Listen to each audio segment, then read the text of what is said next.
yang ada di Indonesia, saya tidak bilang semua ya. Sekali lagi saya di sini tidak bilang semua bahwa semua keluarga yang di Indonesia itu cuma butuh uang saja. Saya cuma ingin bilang bahwa sebagian dari saudara-saudara kalian yang keluar negeri, mereka punya penyakit yang dia bawa dari Indonesia dan datang merantau ke sini.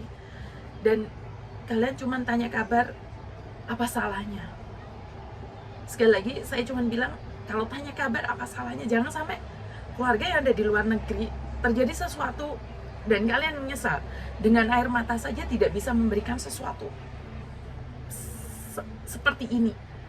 Jadi saat-saat seperti ini saya nggak tahu ya Mbak ya, kalau urusan rumah sakit saya sangat sedih sekali ya. Saya mungkin baperan, saya mungkin GR, tapi saya pernah merasakan, saya pernah tinggal di rumah sakit selama 2 bulan, jadi saya tahu banget rasanya di rumah sakit. Padahal saya punya keluarga di sini, adik saya selalu datang ke rumah sakit, keluarga saya selalu datang ke rumah sakit, tapi beda ya Mbak ya, di Indonesia saya... Halo, assalamualaikum warahmatullahi wabarakatuh. Sudah di rumah ya Mbak ya, di dapur rekaman juga. Saingan sama Mbak Kontring, tapi Mbak Kontring rumah majikannya lebih bagus ya, rumah saya sendiri jelek. Jadi, tapi saya bersyukur masih ada tempat berteduh di Hong Kong ini. Saya ingin menginformasikan tentang Mbaknya yang hari Minggu tanggal berapa? Tanggal 5 bulan 6 yang seharusnya nih pesawat Garuda Indonesia tidak jadi terbang ya Mbak ya. Saya tidak tahu ini kesalahan dari siapa atau dari pihak saya sendiri yang salah. Kenapa?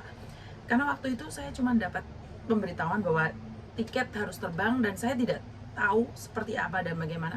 Bahkan saya sempat melaporkan ke KJRI dan KJRI menanyakan sama saya apakah fit untuk terbang, dan dokter mengatakan bahwa sudah fit untuk terbang.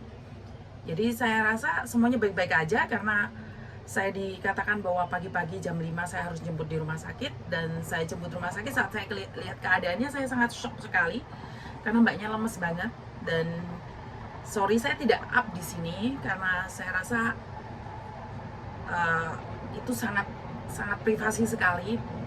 Dari situ saya tidak tahu Mbaknya ini kurang konsentrasi atau memang sudah sakitnya parah, jadi diajak ngomong tidak begitu mengerti, atau memang ada kesalahpahaman di sini. Saya sebagai agent juga merasa bersalah. Kenapa? Kok saya tidak menghubungin keluarga atau gimana? Saya kurang tahu karena menginformasikan pada saya pada malam itu bahwa besok pagi saya harus jemput dan diantar ke bandara. Pagi majikan jam 5 udah telepon saya, padahal saya jam 4.30 sudah bangun, cuman jam 5 saya kan harus nunggu taksi ya. Jadi masih nunggu taksi, jam 5 baru dapat taksi, dan jam 5.30 nyampe rumah sakit. Selesai data-data langsung naik taksi ke airport. Di perjalanan taksi Mbaknya mengatakan bahwa dia tidak kuat dan masih tidak ingin pulang, dan saya sempat drop juga. Saya bingung, saya nggak tahu seperti apa. Saya sangat kecewa karena saya tahu orang sehat melakukan perjalanan aja capeknya seperti itu, apalagi orang yang sakit. Saya merasakan keluh kesahnya. Dan di situ setelah di bandara Mbaknya tetap tidak mau terbang, dan saya tidak bisa memaksa seseorang untuk terbang. Dan saya bilang sama majikan bahwa dia tidak mau terbang. Majikannya minta saya untuk anaknya menandatanganin semua data bahwa uangnya sudah diambil semuanya. Saya bilang saya tidak bisa memaksa. Sebentar lagi saya tidak bisa memaksa. Sebenarnya saya ada rekamannya waktu di bandara ya Mbak ya, tapi saya tidak berani up. Kenapa? Sekali lagi saya bukan cari viewer atau cari apa ya? Cari uang di YouTube ya. Itu tujuan saya adalah mengedukasi, memberikan informasi. Jadi kalau saya ingin cari viewer, sebenarnya saya tadi, karena di sini di lengan saya sini ada kamera di mana yang mensorot semua keadaan itu. Bahkan saya difitnah sama majikan, dikatakan bahwa saya itu ngajarin Cecenya nggak benar supaya tidak pulang. Dan saya bilang sama bos saya ada rekamannya. Saya semuanya pakai rekaman. Cuman itu tergantung saya mau expose apa tidak. Kenapa? Karena saya menjaga privasi anak ini. Jadi Mbaknya yang seharusnya terbang dia bilang tidak kuat, maka dari itu kita bawa ke rumah sakit Lantau. rumah sakit Lantau, jadi dibawa ambulan ke rumah sakit Lantau. Tadi sempat bertemu beberapa staff agent yang ada di bandara dan bilang, Yun, kok nggak naik KT Pasifik? Lah naik KT Pasifik itu bulan 7 baru ada mbak, bulan 6 untuk sementara ini belum ada KT Pasifik, karena sebenarnya kita belikan KT Pasifik tapi di cancel, seharusnya tanggal 10 tapi di cancel, dan kita dapatnya tanggal 5 ini. Dan ternyata Garuda banyak syarat persyaratannya harus dipenuhi. Jadi saya mohon doanya aja, dan buat keluarga yang ada di Indonesia sudah saya hubungin, dan ternyata selama ini mbaknya tuh tidak ngasih tahu kalau sakit di Indonesia. Jadi mbaknya itu menyimpan rasa sakit itu sendiri, dimana mbaknya tidak ingin keluarganya tahu yang ada di Indonesia bahwa dia sakit. Nah, ini yang membuat saya sedih. Kadang-kadang keluarga di Indonesia paham nggak bahwa sebagian dari keluargamu yang ada di luar negeri. Kenapa saya sedih banget mbak? Karena saya nanya, apakah keluargamu sudah tahu kamu mau pulang Indonesia? Dia bilang nggak usah dikasih tahu, Ceh. Nah saya kan bingung, siapa yang jemput dia nanti? Ternyata dia bilang sama saya tidak ingin memberitahu keadaan keluarga bahwa dia sakit. Saat saya ada di rumah sakit Lantau, saya kekeh minta nomor telepon keluarganya agar diberikan ke saya, dan biar saya yang menghubungin dan menceritakan apa yang terjadi. Di situ saya berbicara dengan adiknya dia, adik laki-lakinya dia, dan saya mengatakan bahwa sudah stadium 4 dan keluarganya nangis semuanya. Dan saya bilang bantu doa dan kuatkan saja. Sekali lagi cuman bisa bantu doa dan kuatkan saja, karena keajaiban Tuhan pasti ada. Saya percaya keajaiban Tuhan itu ada.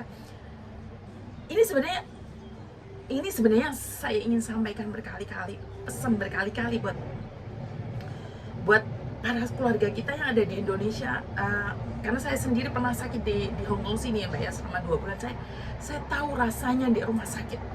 Saya paham banget gimana rasanya hidup di rantauan. Walaupun saya punya keluarga di sini, hidup di rantauan tambah bapak, ibu, adik, kakak kandung dari Indonesia yang tahu keadaan kita di sini. Jadi saya merasakan banget setiap kali mbaknya ada yang di rumah sakit. Saya tuh tahu banget rasanya di rumah sakit tanpa keluarga.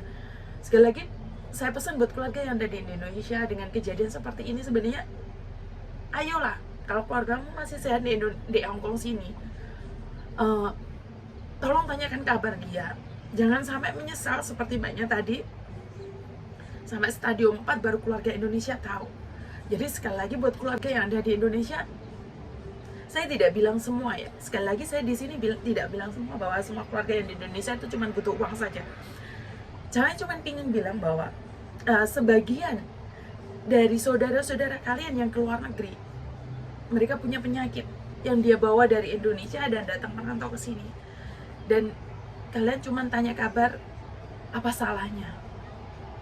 Sekali lagi saya cuma bilang, kalau tanya kabar apa salahnya? Jangan sampai keluarga yang ada di luar negeri terjadi sesuatu dan kalian menyesal.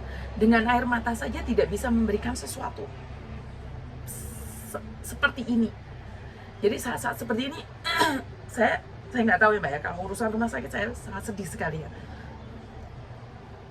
Saya mungkin baperan, saya mungkin GR, tapi saya pernah merasakan, saya pernah tinggal di rumah sakit selama 2 bulan, jadi saya tahu banget rasanya di rumah sakit. Padahal saya punya keluarga di sini, adik saya selalu datang ke rumah sakit, keluarga saya selalu datang ke rumah sakit. Tapi beda ya mbak, yang di Indonesia sakit masih jadi sultan, masih bisa bilang jadi sultan, karena keluarga masih mengirim makanan kesukaan kita,